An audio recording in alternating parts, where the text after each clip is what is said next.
yan yung ano, yung shear wall na ginagawa.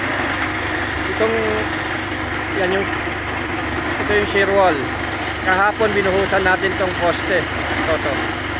At saka ito.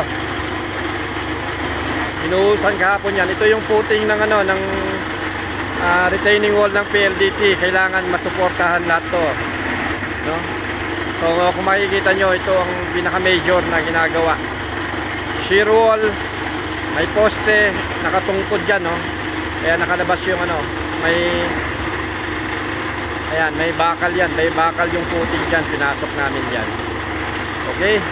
This is it. Challenging talaga to. Challenging. Okay, thank you. God is good.